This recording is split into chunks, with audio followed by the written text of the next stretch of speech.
እዚያ ላይ ከብት ሲጠብቁ መከላከያ መጣና ወሰዳቸው፣ አረዳቸው። አይናቸውን ይህንን አውልቆ በክላሽ መሞት እኮ የሰው ልጅ ነበር። በለታቸው ቆርጠው። ሰላም ጤና ይስጥልኝ ቤተሰብ እንደውቃችሁልኝ በአዲስ ቪዲዮ ተመልሼ መጣሁ። በዚህ ቪዲዮ የምንመለከተው እንግዲህ አርሲን አስመልክቶ አሁንም 11 ኦርቶዶክሳውያን ሞተዋል። እስቲ እሱን የማስደምጣችሁ ነው የሚሆነው። ለዚሁም ደግሞ የጭካኔ ጥጎችን እንግዲህ ኢትዮጵያ ላይ ነው የምንገኘው። በጣም ጭካኔ የተሞላበት ግድያ እንደተፈጸመ እንግዲህ የሰማን ነው የምንገኘውና አንድ የተላከልኝ ቪዲዮ አለ፣ እሱን ማስመለከታችኋለሁ። የአቶ ጌታቸው ጉዳይም አለ። ሁላችሁም ቪዲዮ ላይክ እና ሼር ማድረጋችሁን እንዳትረሱ። ሰብስክራይብ ለምንድን ነው የማታደርጉት? አሁን ማርኩ። አርሲ ጉዳይ ስንጀምር እንግዲህ የአርሲ ኦርቶዶክሳውያን የአርሲ በጎች አሁንም ቢሆን እረኛ አላገኙም፣ አባት አላገኙምና አርሲ ላይ አሁንም ባለፈው እንግዲህ እንዳሰማናችሁ ወደ 20 የሚጠጉ ኦርቶዶክሳውያን ታፍነው ተወስዶ ነበር። አሁን ላይ ደግሞ አርሲ ወንቆሎ ዋቤ የምትባልበት አካባቢ ላይ ትናንትና ማለትም በቀን 18 11 ኦርቶዶክሳውያን ተገለዋል የሚል ነገር የሰማን ነው የምንገኘውና በጣም ነው የሚያሳዝነው። ከቦታ የደረሰ መረጃ ነው። በጣም ነው የሚያሳዝነው። ይሄን ነገር ቤተክርስቲያን የሚሰማው መቼ እንደሆነ ልብጽ ወጥቶናቸው መቼ እንደሆነ የሆነ እርምጃ ለመውሰድ የምትንቀሳቀሰው ከመንግስት ጋር ተባብረን እንሰራለን ያሉት እነ ብፁዕ አቡነ ሳዊሮስ መች ከመንግስት ጋር ተነጋግረው እንደሚሰሩ እግዚአብሔር ይወቀውና አላቅም እኔ አባቶች የሚያውኑ እንደሆነ እኔ ያውስ 11 ኦርቶዶክሳውያን እንግዲህ ትላንትና ተገለዋል። ወንድማችን ቴዳ ስሙት። አሁን ቀጣይ ዘመቻ አለ፣ ስሙት ወንድማችን። በራሳችን መድረክ ሰላማዊ ሰልፍን ማድረግ እንችላለን። ዋናው በአንድነትና በመተባበር ይህንን ጥሪ ማቅረብ ነው። ባሳለፍነው የቅዱስ ሚካኤል የንግስ በዓል ላይ ብዙ አመርቂ ባይሆንም ነገር ግን ለአርሲ ኦርቶዶክሳውያን ወገኖቻችን ድምጾች ተሰምተዋል። አሁንም ህዳር 21ን የእመቤታችን የቅድስት ድንግል ማርያምን የንግስ በዓል በመጠቀም ታቦት በሚዞርበት ወቅት የተመረጡትን 4 ጥሪዎች በጋራ በማሰማት ከአርሲ ኦርቶዶክሳውያን ወገኖቻችን ጎን መቆማችንንና ይህንን አጀንዳ አለመርሳታችንን በማስታወስ የበላይ አካላት አሁንም ቢሆን ስደትና መከራ እንዲሁም ሞት ላልቆመው የአርሲ ኦርቶዶክሳውያን ጉዳይ ትኩረት እንዲያደርጉ ማድረግ እንችላለን። አሁንም ቢሆን የአርሲ ኦርቶዶክሳውያን ወገኖቻችን ከአጀንዳ በላይ ጉዳዮቻችን ናቸው። ወንድማችን እግዚአብሔር ይስጥልን። እንግዲህ ነው ወንድሞች የቻልነው አቅም እንግዲህ የጣርነው የምንገኘው ድምጽ ማሰማት ድምጻቸው እንዲሰማ ግን ሰሚ አለ ወይ የሚል ነገር ነውና አባቶች እንግዲህ ጆሮ ዳባ ልበስ ብለው ዝም ያሉትን ነገር ማን ይሰማል? አባቶች ነበሩ ከመንግስት ጋር ቀርበው ተነጋግረው ለምን ሰላም አይወርድም፣ እንዴት የሚከላከላቸው አካል ለምን አይላክላቸውም የሚጠብቅ አካል ተብሎ አባቶች ነበሩ ይሄን ለማድረግ የነበረባቸው። ግን አባቶች እንዳልሰሙ ጆሮአቸውን ደፍነው እንግዲህ የተጓዙ ነው የሚገኙት። በጣም ነው የሚያሳዝነው። አሁንም ቢሆን እንግዲህ ኦርቶዶክሳውያን በያላቸው ቦታ ድምጻቸውን አሰሙላቸው፣ አሰለችሁ አልፈልጋለሁ። ከዛ ውጪ እንግዲህ የጭካኔ ጥጎችን ተወስታው ላይ ያይኑ የምንገኘውና አሁን ተላክልኝ አንድ ቪዲዮ አለ ከሰሜን በኩል በጣም ነው የሚያሳዝነው። ስራችሁ ሰው በጥይት ተመቶ ይናፍቀዋል። ካሁን በኋላ አሁን ይሄን የምንገኘው ጦር ላይ ከሆነ በጥይት ተመቶ ሞት ይናፍቀዋል። ምላስ ተቆርጦ፣ እጅ ተቆርጦ፣ እግር ተቆርጦ፣ ጥርስ ረግፎ ኦኬ የወንድ አካል በወንድ ኮንክ የወንድ አካል ተቆርጦ ነው የሞት የምትገኘው። እየገደሉ የሚገኙት አሁን ላይ ሁሉም ኦኬ የታጠቀ ሐለም አይደለም። ኦኬ ይሄ በዚህ በመንግስት እኮ የሚጋለም ሁሉም የግድያ ኢትዮ ፎርም የሰራው ነው የተቻላችሁ ሁሉም የጭካኔ ጥጎችን አድርገዋል። ኦኬ በትግራይ ጊዜ የምናውቀው ነውና ነግ በኔ ባለማለታችን ይሄ ነገር አሁን የተረገመ ነው የሚገኘውና አሁን እንግዲህ ደስ ቪዲዮ አለ ወደ አቶ ጌታቸው ጉዳይ ከማያችን በፊት እስቲ ይሄን ቪዲዮ ዘም የሚል ቪዲዮ ነው እንደምንም ብላችሁ ሰምታችሁ ጨርሱና ወደ አቶ ጌታቸው ጉዳይ እንመለሳለን።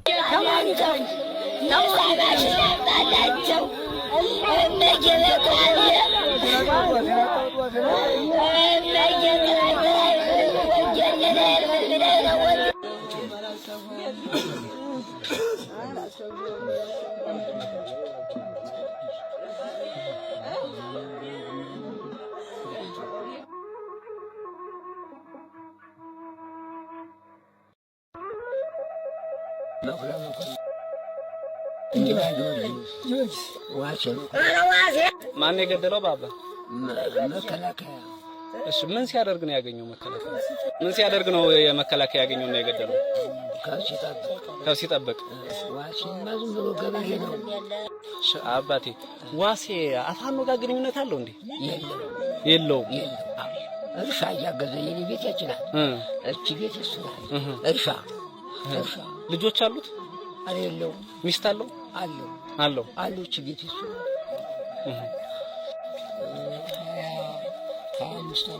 25 ዓመት እሱ ነው ብያለሁ። እንደልጅ እኔ ነው የሚመስለው። ስምሽ ማን ነው? ድንቅ አበበ። የት ቀበሌ ነው የምትኖሪው? ዲባ። ዋሴ ምንሽ ነው? ባለቤትሽ ነው? ዋሴ ማን ነው ይባል? ዋሴ መኩሪያ። መቼ ነው የሞተው? ማን ነው የገደለው?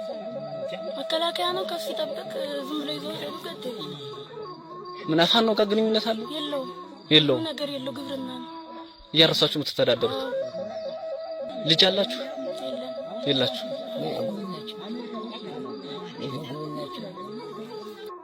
ስሞት ማን ነው? ምረቱ ደስታ። ምረቱ የት ቀበሌ የሚኖሩት? እንድባ ጊዮርጊስ። እስኪ ምንድነው የተፈጠረው ትናንትና ምንድነው የተፈጠረው እዚህ አካባቢ? የተፈጠሩት እዚያ ደብረ ውለን ስነድ እነሱን ደግሞ እዚያ ቆዩ ስንላቸው አልቆዩም ብለው እዚያ ላይ ከብት ሲጠብቁ በቃ ከብት ጠብቁ ስንላቸው እነዚያ መከላከያ መጣና ወሰዳቸው፣ አረዳቸው። ስንት ናቸው? ሰባት። አዎ። ሞት ማን ነው? መኩሪያ መንግስት። ምንድነው የተፈጠረው ትናንትና? ቤተ ክርስቲያን እዚህ ላይ መጠጧት መጠር እያለን ምንም የለኛ ደግሞ ቤተ ክርስቲያን እዚህ ላይ እያለን እንዲህ ሊናንሸብሸብን እዚያ መጣና እንዴት ነው በምን ልጆቻችን ከብቶቻችን እዚያ በዚያ ላይ ያሉ የሚጠብቁትን እነዚያን አንቀው ተያዙ ተባለ። ምን ያዛቸው? መከላከያ ያዛቸው። እንዴት ምን አድርጉ ብሎ ነው ከብቱ የሚጠብቁት? አይ ያዟቸው። እንዲህ አይ ፈጣሪ ስንል ወሰዱና እንደው አሪያት ታረዱ ተባለ። እመየ የኔ ልጅ ነው የኔ አብቻ ልጅ ነው። አረ ገረገረ ታረዱ ምንኛ እንደበላን ሽተኛ በለት ታረዱ ብዬ እያለቀሱ ዛሬ ነው የማላናገርያቸው። ስንት ነው ታረዱ? 7 ምን ምናቸው ነው የቆራረጡ? አንዲያ መልካሙ ሲነገር ብልታቸው አይናቸውን ይህንን አውልቆ አይናቸውን አውልቆ የሰው ልጅ እኮ መመታት እኮ በክራሽ መሞት እኮ የሰው ልጅ ነበረ። አይናቸውን አውልቆና ይህንን ብልታቸውን ቆርጠው በቃ ይወሰዱ። እስኪ ስምህ ማን ነው? አዲሱ አላምሮ። የት ቀበሌ ነው የምትኖረው? እንድባ ጊዮርጊስ። እስኪ ሟቹ ማን ነው የሚባለው? አማኑኤል አዲስ። እኔ ልጅ ነው። ስንት አመቱ ነው? 18 ዓመት። 18 ዓመት። እንዴ ወንድሜ ልጅ አብሮ የሚጠብቀው። ኦኬ። ማን ነው የሚባለው? ግንኙነት አላቸው ወይስ ምንድነው? ምን ሲያደርጉ ነው? እስኪ የተፈጠረው ነገር አስረዳኝ። ከዚህ ጠብቁ ቶች ሜዳ ላይ ከሚጠብቁት በጫካ ወጦ በድሮ ሳይዩት ዱር ለዱር መጥቶ ሜዳው ላይ ከብቶች ላይ ታሉ ሳይዩት ዝም ብሎ ቆሟል። አምስተኛው ዝም ብሎ ተንከባሎ ሩጧል። እነዚያ ምንም አይሩ ከብት ነው የሚጠብቅ ብሎ ከራቶች አሸክም በጫካ ያርጉ ነው ሲጋቸው ተሻግሯል። ማን ነው እንደዚህ ያደረገው? መከላከያ ነው እንጂ። እሺ ምንድነው ያደረገው? ከወሰዳቸው በኋላ ምንድነው ያደረጋቸው? ወድሮ አራርዶ ነው እንጂ ክራት ዘግቶባቸው ነው ያለ። ምን ነው ያረዳቸው? አካላት አላቸው። ጫንቃውን ነው ጀርባውን ልቡን ላታቸውን እየቆረጠ። እሺ ጠቅላላ ስንት ነው የታረዱት? ታረዱ 7። ትንሽ ማን ነው እናት? ምንድነው የተፈጠረው? ማን ነው የሚባል ሟቹ? እስኪ ምንድነው የተፈጠረው ንገሪኝ እስኪ። ከሚጠብቁበት ላይ በጫካ ወጥተው ያዟቸው። ከሚጫወቱበት ላይ ያዟቸው። ማን ነው የያዛቸው? መከላከያ። ከወሰዳቸው በኋላ ምንድነው ያደረጋቸው? በጣጥሶ ሰደደልኝ። ሄደው አመጧቸው። ተመጫጭቀው ነው የመጡ። ምንድነው የሚሰራ የነበረው? ዶሮ ያሳዳስ ያው 6 ዶሮ አምጡ። አፋን ነው ጋር ግንኙነት አለው? ምን የመጣ ክንዲ አላምር። የት ቀበሌ ነው የምትኖሩት? እንድባ ጊዮርጊስ ነው። የሞተው ምን ወት ነው? ልጅ ማን ነው የሚባለው? አለ ክንዲ። ምንድነው የሚሰራ የነበረው? የሚሰራው ዶሮ እርባታ ጀምሮ ነው። እስኪ ምንድነው የተፈጠረው ትናንትና? የተፈጠረው ማኛ ወስደው ሜዳ ላይ የጠፉን ከስተብቅ ሜዳ ላይ ወስደው በቃ ምሽት ላይ ስንመጣ ጠፋን። ከሆነ ቦታ በእንትን ደህና አገኘናቸው። ማን ነው የወሰዳቸውስ? መከላከያ። ምን ያክል ነው የታረዱት? ስምሽ ማን ነው እናቴ? አሳቢያስ። የት ቀበሌ የምትኖሪው? ሟቹ ምንሽ ነው? ማን ነው የሚባለው? እድሜው ስንት ነው? 18 ምንድነው የተፈጠረው ትናንትና? ምን አባት ያውቃል። ወጣ ብሎ ሄዶ ጓደኞቹ ጋር ነው የሚጫወት የሚስቅ እዚያ ሜዳ ነው የሚጫወት ብዬሳለ ኋላ መጣው ልጅ ተያዘለ ያሉ በህት ብዬ ልሄድ አሁን የግድ አሸክሞ አጉዞ ይለቀው ሆነ ብዬ ተቀመጥኩ ቤቴ። ማታ ወጣው ሄዱ ፍለጋ እደው እዚያ ላይ ወድቀው አግኝተዋቸው አነ ቤቴ ተኝቻ አድሬ አጠባብ ላይ ይዘውልን መጡ። ማን ይወሰዳቸው አሏችሁ? መከላከያ ነው። መከላከያ አፋኖ ጋር ግንኙነት አለው? ምን አለው? እኔ ጋር ነው ተቀምጦ ደሮ እያረባ ዚያታቸው ደሮችን ነው ሰምታቸው ያለ ስትመጣ ወጀ ራሱን ሰርቶ መርጎ በደሮች ነው የሚፍታራጠር እንጂ ምን ተደረገ?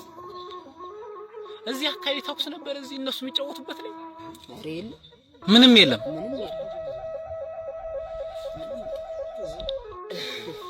ስምህ ማን ነው? ወንድማ ነው። በለጠ ቤት። የት ቀበሌ የምትኖረው? ምንድነው የተፈጠረው? እስኪ ንገረኝ። የተፈጠረውማ ያው እኔም አለው ነበር በሰዓቱ። ይዟቸው ነበር ካንተ? ይዟቸው ነበር። አዎ አብረህ አንድ ላይ ቁጭ ብለህ ነበር? አብሬ ቁጭ አላልሁም። ሀዲ ሀማዱ ነበር። እኔ በርቀት ነበርሁኝ። እኔ ልፍ ብለው ዝም ብለው አልፈው ይሄዱ። ብቻዬን ነበር ያለሁኝ። ያንም አንዱ ስሜን ጠርቶ በለጠ ምናምን በቃ ከብቶችን አደራ ምናምን ብሎ አልፎ ሲሄድ ዋሴ መኩሪያ ይባላል እሱ እንደዚህ ያለ የተያዘው ተበላው እና እንደዚያ ሲሆን ያው አደራ ከብቶችን ሳማ በለጠ አደራ የሚለቁኝ መስሎት ነው እሱ ጋር እንደዚያ ሲልኔና አልፈው ይሄዱ። ምን እየሰራ ነው አለኝ። አልፈው ሲሄዱ እኔ ሲጨንቀኝ በቃ ወደ እነሱ እንዳልርም እንዳሮጥም እዚያች ኩቻ አልሁና ግሬን መታጠብ ገባሁ። ምን እየሰራ ነው ያለ አንዱ ዘቅዘቅ አለና ከዛ እኔ ግሬን እየታጠብኩ ነው አልኩት። ከዛ ምንም ሳይለኝ እኔን አልፎ ይሄድ ጥሎኝ ሄደ። ስምህ ማን ነው? በህማም። ማን? በህማም። የት ቀበሌ የምትኖረው? እሺ የሟቹ ምንድነው? ሟቹ ጎረቤት ነው። ማን ይባል ሟቹ? ተሩዝም አለ። ማን ነው ሟቹ? ሟቹ አለ ይክንዲ። ምንድነው ትናንትና የተፈጠረው? ያየኸው ነገርስ ምንድነው? ትናንትና ዝም ብለው ያው እነሱ ቀደም የታወቁ ናቸው። ዶሮ ያረባሉ። ዶሮ እያረቡ ነው የሚኖሩት። ግን እሁድ ቀን ነበረ ሻሃ ላይ ወጣው ከቶችን ደግሞ ያባታቸውን ከቶች ለመጠበቅ ሲሄዱ እዛ ላይ አብረው ባሉበት ሰዓት ላይ ደርሰውባቸዋል። ሲደርሱባቸው ያው እነሱም አማራጭ ሲያጡ ዝም ብለው ቁጭ ብለዋል። ከዚያ ይዘዋቸው ሄደዋል። ይዘዋቸው ሲሄዱ የደረሱበት ጠፋን። ጽልም ላይ ከሚባለው ቦታ ላይ ሄደዋል የሚል መረጃ አገኘነ። ከምሽቱ 3 ሰዓት ላይ ስንሄድ ተደራርበው በጩቤና በጥይት ግፍ እየተሰሩ ጥርሳቸው እየረገፈ አገኘናቸው። ለመከፈንም በቃ አቅጦን ነው ያመጣናቸው። አይን ያየው ጥርሱ የረገፈ ጭኑ ላይ የተቆረሰ ሆዱ ላይ የፈረሰ ምላሱ ላይ የተቆረጠ። ምን ያክል ነው ያገኛችኋቸው? አንድ ላይ 6 ከአንድ ላይ 1። ቦታው የት ነው? ቦታው ጥልም ትምህርት ቤት ውስጥ። ስሞት ማን ነው? የሶላይ ነው። የት ነው የሚኖሩት? እዚሁ እንድባየው። ሟቹ ማን ነው የሚባለው? ተመስገን። ምን ወት ነው? እድሜው ስንት ነው? 42። ምንድነው የተፈጠረው? እሱን ይንገሩኝ እስኪ። የተፈጠረው ዝም ብሎ በዚህ በከሰል ከብቶችን ሲጠብቅ ነው የተያዘው። ማን ነው የያዘው? መከላከያ። ከያዛቸው በኋላ ምንድነው ያደረጋቸው? ይዟቸው ወደ ከዛስ ይዞዱ ጥልም ተማሪ ቤት አግብቶ ምናምን ተመታ ቢባል ብዙ በየዱ መመለሻ የሪስ ብነድ ገሉ አሰው ወደ አገኘናቸው። በካራና ይሄ ነገራቸው ጥርሳቸው ነው። ፋኖ ጋር ግንኙነት ነበረው። በጣም ነው የሚያሳዝነው። እንግዲህ ወዴት እየሄድን እንደሆነ አላቅም። እነዚህ አባቶች በነገራችን ላይ እርስ በርስ በሚደረግ ጦርነት ማንም ጋርግ ማንም ተጎጂው ንጹሃን ናቸው፣ መሀል ላይ ያሉ ሟቾች ናቸው እንጂ መሪዎቹ አይሞቱም። መሪዎቹ ሲሞት አላየንም። ኦኬ መሪዎቹ ቢሞቱ ኖረው እናቶ ደብረ ጽዮን እናቶ ጌታቸው ረዳ እዛ ተቀውጣ ሀገር ባልመሩ ነበር፣ ዛሬ ቢወት ባልኖሩ ነበር። መሪዎች እርስ በርስ በሚደረግ ጦርነት ቢሞቱ ኖረው በዚህ በኩል መንግስት ተካት ተቀምጠው ዛሬ ሀገር ባልመሩ ነበር። ነገር ግን እነሱ እጅ ተያይዘው እጅና ጓንት ሆነው አንድ ሀገር እየመሩ ይገኛሉ። መሀል ላይ ንጹሃን በሚሊዮን የሚቆጠሩ ንጹሃን ሞተዋል። ዛሬም የተረገመ ይገኛው ራሱ ነውና በጣም ነው የሚያሳዝነው። ምንም የሚያውቁ ንጹሃንን እንግዲህ በዚህ መንገድ የሞቱ ይገኛሉ። ማንንም ያርገው ማንንም መድረግ የለበትም። በጣም ነው የሚያስጠላው። አርሲም ላይ ይሄ ነው የሚገኘው። እናቶች ሚስት ባልየው ፊት በማህተማ ምክንያት ብቻ በእሳት ነዳ ከስሮናለች። ቪዲዮ ተልኮልናትም ቪዲዮ ቴሌግራም ፖስት አድርገናል። ገብታችሁ ማየት ትችላላችሁ። እና ኢትዮጵያ ውስጥ አላቅም ያልተፈጠረ ጭካኔ ጥግ የለም። ይሄን ነገር አሁን የምናሳየው እኛ የሆነ ቡድን ደግፈን የሆነ ነገር የሆነ አካል ተቃውሞ አይደለም። ነግ በእኛ ስለሆነ ነው። ነግ ሳይሆን ዛሬም በእኛው ስለሆነ ነው። ይሄው ወገኖቻችን ናቸው በዚህም በዛም የሚገኙት። ኦኬ የምናውቀው ነገር ነው። በትግራይ ጊዜ ያ ሁሉ ላይ ሚሊዮን ሰው ተሰዋ በዛ በኩል ብቻ። በዚህ በኩል ደግሞ አስቡት ምን ያክል ሰው እንደሞተ። ሰው ሲሞት እየገደለ ነበር እዛ ጊዜ የሚሞተው። እና ፖለቲካው ደግሞ ፖለቲከኞቹ እርስ በርስ አንድ ናቸው። ፈካለን ጓደኛሞች ነበር ይላሉ። ከፈለግን ስንሞተም ስንገልም ጓደኛሞች ነበር ይላሉና በጣም ነው የሚያስጠላው። እንግዲህ ዛሬ ሰሞኑን የምንገኘውና እባካችሁ ዓለም ቢያንስ የሀገር ውስጥ ሰዎች ፊት ብትነፍኩ ዓለም እንዲሰማ ይሄን ነገር በቻለ አቅም ለማድረስ ሞክራት ፈልጋለሁ። ከዛ ውጭ እንግዲህ የትግራይ ጉዳይ ነው ወይ ደግሞ የእናቶ ጌታቸው ጉዳይ ነውና ይሄ በተመቀለ መጀመሪያ ትግራይ ክልል ከፍተኛ የአካል ጉዳተኞች ቁጥር በመያዟ የዘንድሮውን የአካል ጉዳተኞች ቀን በመቀሌ ይከበራል ተባለ። በክልሉ የአካል ጉዳተኞች መጠን 28 በመቶ መድረሱ ተገልጿል። በተደረገው የተለያዩ ጥናቶች በክልሉ ከፍተኛ የአካል ጉዳተኞች ቁጥር መኖሩም ተገልጿል። ይህንን ምክንያት በማድረግ የዘንድሮ የዓለም የአካል ጉዳተኞች ቀን በትግራይ ክልል ዋና ከተማ መቀሌ ህዳር 24 ይከበራል ተብሏል። ከክልሉ ጊዜያዊ አስተዳደር ጋር በቂ ውይይት መደረጉን የገለጹት የኢትዮጵያ አካል ጉዳተኞች ማህበር ፌዴሬሽን ፕሬዝዳንት አባይነ ጉጆ ናቸው። እንደምትሰሙት ነው። በቃ የተረፈን ይሄ ነበር። ማንንም መሪዎቹ አልተቆደም። የተረፈን ይሄ አካል ጉዳተኛ ነው። 25% ከመቶ ማለት 100 ሰው ካለ ትግራይ ውስጥ 25ቱ አካል ጉዳተኛ ነው። ትዝ ይላችኋል ትግራይ ክልል የወንድ ዘር ሲፈለግ ነበር ሰዓት ላይ ይሄን ያክል ነው የተጎዳ። መሪዎቹ ውስጥ ዛሬ እጅና ጓንት ሆነው ሀገር እየመሩ ይገኛሉ። እና እርስ በርስ በሚደረገው ጦርነት ተጎጂዎቹ ንጹሃን ናቸው። መሀል ላይ የሚገኙ ወጣቶች ነው የሚሰቡት፣ መሳሪያ ናቸው። ኦኬ ከኋላ ቆሞ ነው የሚያዋጉ እንጂ ፊት ለፊት ቆሞ ና ተዋግ አይሉህም። እና እባካችሁን ቆም ብላችሁ አስቡበት። ሀገራችን ፖለቲከኞች እናንተ አንድ ነፍስ ይዛችሁ ብዙ አጨርሱ። የእናቶች እንባ ለእናንተ ምንም አይበጃችሁ። እናንተ እንግዲህ አላቅም ነፍሳችሁን ያደረገ ሰዎችን እግዚአብሔር እኔ እንጃ ግራ ይገባልና የወንድማችን ስሙት። አሁን የኢትዮጵያ ፖለቲከኞች ትልቁ ችግራቸው በግራም ስትቆሙ ትክክል ናቸው፣ በቀኝም ስትቆሙ ትክክል ናቸው፣ ተቃዋሚም ስትሆኑ ትክክል ናቸው፣ ደጋፊም ስትሆኑ ትክክል ናቸው። ነገ እርቅ እንደሚመጣ ሳታውቁ ነው የምትጣሉት። ለንግግራችሁ ለከት የላቸው። በኋላ ሰላም ሲመጣ በኋላ እርቅ ሲመጣ የራሳችሁ ቃል ያንቃችኋል። 90% የሚሆኑ የኢትዮጵያ ፖለቲከኞች ደግነት ህዝቡ ሾርት ሜሞሪ በመሆኑ ነው እንጂ ብትመሰኑ ቀላችሁ ነው የምትገኙ። 90% የምትሆኑ ለብዙ ሞተ ሺዎች ደም መፋሰስ ፊት አውራሪ የነበራችሁ ሰዎች ዛሬም አይናችሁን በጨው አጥባችሁ ፖለቲካ ውስጥ ልናያችሁ አይገባም ነበር። ዘሩ ሚዛናችን ዘላችሁ የመጣ ነው። እንግዲህ አልጀዚራ ላይ ቀርቦ የተንተባተበውን ጌቾ ሙላቱ ተራስ ነገሩ በኪስ ነው። እንደምታውቁት እንግዲህ በሰሜኑ ጦርነት ከፊት አውራሪ ጋሻ ጃግሬ ቃል አቀባይ ሆኖ ለህወሓት ሲያገለግሉ የነበረው ጌቾ የተናገራቸው እጅግ በጣም ጸያፍ ንግግሮች እንኳን በቢቢሲ እንኳን በአልጀዚራ እንኳን በሲኤንኤን ጋዜጠኞች ቀርቶ በመላ ኢትዮጵያን ጭንቅላት ላይ የታተመ ነው። አሁን የኢትዮጵያ ፖለቲከኞች ትልቁ ችግራቸው በግራም ስትቆሙ ትክክል ናቸው፣ በቀኝም ስትቆሙ ትክክል ናቸው፣ ተቃዋሚም ስትሆኑ ትክክል ናቸው፣ ደጋፊም ስትሆኑ ትክክል ናቸው። እንዲህ ያለ ፖለቲካ አካሄድ የለም። ችግሩ ምንድነው? ጌቾ ያደረገውን ሁሉ ካደረገ በኋላ ቢቻል ወደ እስርና ወደ ቅጣት ነበር መሄድ የነበረበት። ካልተቻለ ደግሞ ከፖለቲካው ገለል ብሎ ነበር መቆየት የነበረበት። ነገር ግን አሁን ፖለቲካው ላይ በመቆየቱ ምክንያት እንደዚህ እንደ ኮረምብላ ኳስ ከዚህም ከዛም እንዲጦለዝና ለራሱም ለሌሎችም ለቆመለትም ሳይሆን እንዲቀር መሀል ላይ ተንሳፎ እንደ ኩበት እንዲቆር ነው የሆነው። እንግዲህ በኢትዮጵያ ፖለቲካ ውስጥ እጅግ በጣም ችግሩ ምንድነው? ነገ እርቅ እንደሚመጣ ሳታውቁ ነው የምትጣሉት። ለንግግራችሁ ለከት የላቸው። ለመጠፋፋት ለመተራረድ የምትሄዱበት ርቀት ለከት የላቸውም።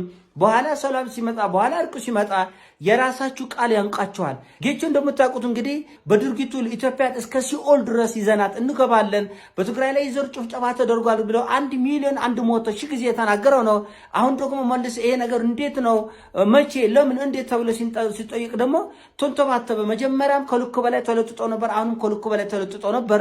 በልክና በአግባብ ፖለቲካን መያዝ ለዚህ ነው የሚጠቅመው። እና እሱ ብቻ አይደለም ጌቾ ብቻ አይደለም 90% የሚሆኑ የኢትዮጵያ የኢትዮጵያ ፖለቲከኞች ደግነት ህዝቡ ሾርት ሜሞሪ በመሆኑ ነው እንጂ ብትመዘኑ ቀላችሁ ነው የምትገኙ 90 በመቶ የምትሆኑ የዛሬ ብቻ አይደለም ከ10 ዓመት ከ20 ዓመት ከ40 ዓመት ከ50 ዓመት ከ60 ዓመት በፊት ጀምሮ የነበራችሁ ፖለቲከኞች ብትመዘኑ የራሳችሁ ንግግር እንቅፋት ነው የሚሆንባቸው። ጸያፎች ናቸው። እንኳን እናንተ ፖለቲከኞቹ ቀርቶ ደራሲያኑ ብትል ዘፋኞቹ ብትል እኮሌ እንዲም ተናግሮ ነበር ወይ ተብሎ እጅ በአፍ የሚያስጭን ነውረኝነት ነው የሚታየው እና የራሱ አንደበት የራሱ ንግግር ነው እንቅፋቱ ነው የጠለፈው።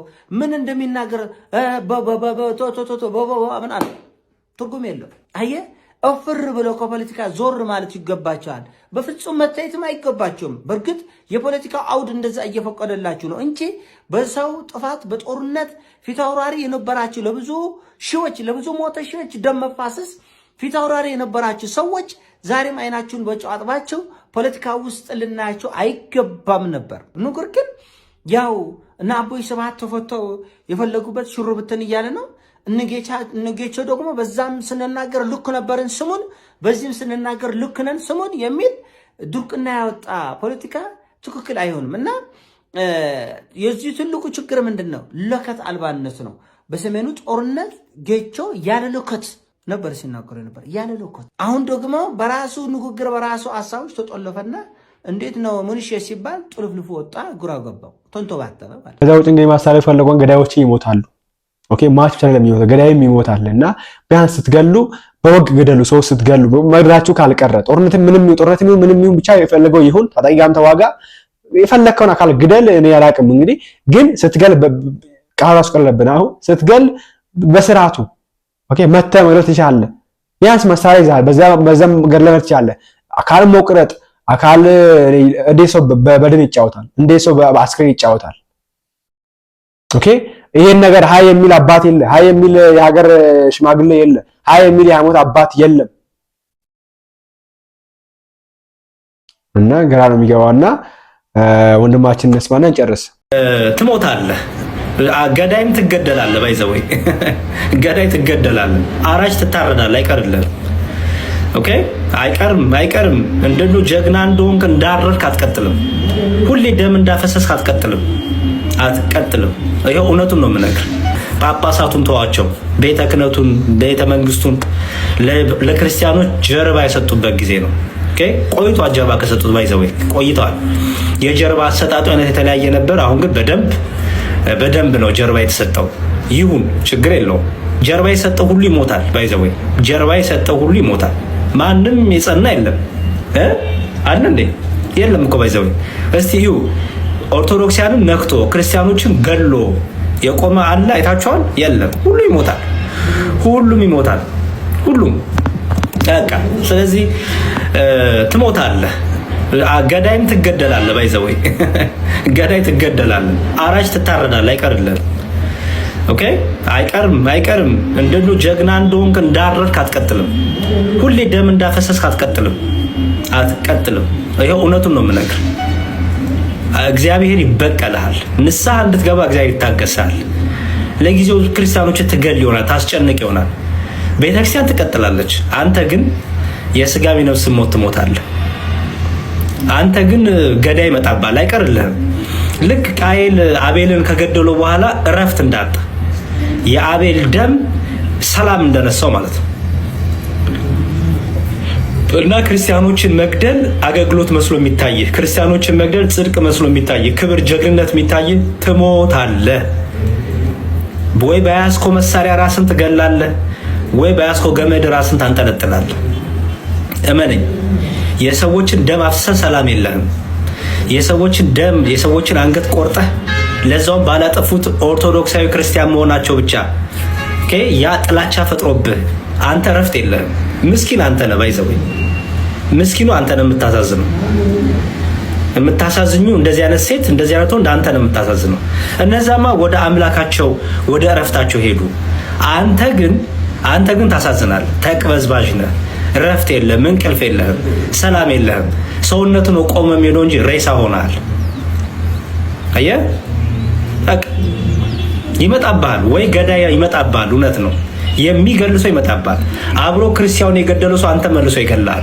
ደግሞ ሲገልህ ዝም ብሎ አይደለም፣ እያሰቃየ ነው የሚገልህ። እና ይገርማል። እግዚአብሔር ይበቀልሃል። እግዚአብሔር በጣም ይበቀልሃል። ንስሐ ብትገባ ይራራልሃል። ኦኬ ይምራሃል። ቸር ነው፣ ፍቅር ነው፣ መሐሪ ነው። አይ እምቢ ካልክ ግን እግዚአብሔር ያቅበታል። ወዮ ላንተ ነው ማዘን፣ ላንተ ነው ማዘን። እኛ ክርስቲያኖችን ወንድሞቻችን ክርስቲያኖች ተወዳጆች ስትገድል ይሰማናል፣ እናለቅሳለን። ግድ የለህም ግን ላንተ ግን አብዝተን እናለቅስልሃለን። ላንተ ለገዳዩ ግን አብዝተን እናዝንልሃለን፣ አብዝተን ጥቁር እንለብስልሃለን። ያንተ ህይወት ያሳዝናል። የምትረግጠው ሁሉ ነው የሚነድፍህ፣ የምትረግጠው ሁሉ ነው የሚገልህ። እና እግዚአብሔር ልቦና ይስጣችሁ። ግን በጽናት የሞታችሁ በርትታችሁ ክርስቶስን አንክድም ብላችሁ ክርስቶስን አንክድም፣ ክርስቶስ ህይወቴ ነው፣ ክርስቶስ የዘላለም ቤቴ ነው፣ አገሬ በሰማይ ነው፣ ግደሉኝ፣ እረዱኝ፣ አንገቴን ቅሉት፣ አቃጥሉኝ ብላችሁ የጸናችሁ ግን እናንተ እንቁዎቻችን፣ እናንተ ብርቶቻችን፣ እናንተ ምስክሮቻችን፣ እናንተ የክርስቶስ ምስክሮች፣ ክርስቶስን የመሰከራችሁ በመከራ እስከ መከራ የታመናችሁ ሰይፉ እንትን ያላላችሁ ወደ ኋላ ያላደረጋችሁ ይሄ ማስፈራራቱ፣ ጥይቱ፣ ቦምቡ፣ መከራው፣ እሳቱ ሁሉ ምንም ያልመሰላችሁ እናንተ ብርቶች፣ አገራችሁ በሰማይ እንደሆነ የገባችሁ እዚህ ያሉ አላያችሁም? ቲክታክ ላይ አላቀፋችሁኝም ብሎ እምነት የሚቀይር አልሳማችሁኝም፣ አላያችሁኝም፣ እንዲያው አላሻችሁኝም፣ እንዲያው በቃ ማሳጅ አላረጋችሁኝም፣ እንዲያው በቃ ፊት ነሳችሁኝ እና እምነት ቀይር ያለው የሚል ቀልደኛ ደግሞ እነዚህ ደግሞ አሉ የበረቱ የሆነ እቀፋ የማይፈልጉ የሆነ እገዛ የማይፈልጉ ክርስቶስ ህይወታቸው የሆነ ክርስቶስ ዓላማቸው የሆነ የሰዎች መኖር አለመኖር ደንታቸው አልሆነ አገራቸው በሰማይ እንደሆነ የገባቸው ሩጫቸው የገባቸው ኦኬ አስባችሁታል? እስቲ አስቡት። እዚህ አላቀፍከኝም፣ አልሳምከኝም፣ አላየኸኝም፣ አልጎበኘኝም እያለ እምነት ከሚቀይር ሰው ይሄ አይነት ሰው ሰይፍ ይመጣበት ምን ሊሆን ነበር? እኔ ራሱ ቪዲዮአችን ቤት ነበር። አሁንም አልተፈለገው ነገር ማንንም ሰሚ ስለሌለን ባካችሁ ሁላችንም ወደ አምላክ እናልቅስ። እሱ ፊቱን ይመልስልን። እሱ ፊቱን ነፍጎን ጀርባውን ሰጥቶን በእኛው ምክንያት በእኛው ኃጢአት ብዛት ሊሆን ይችላልና ወደ እሱ እናልቅስ፣ ወደ እሱ እንመለስ ፈልጋለሁ። አምላካችን ሰላም ምሕረቱን ያምጣልን። በቀጣዩ እንመለሳለን። ላይክ እና ሼር እንዲያረሳ ቸር ቆዩልኝ።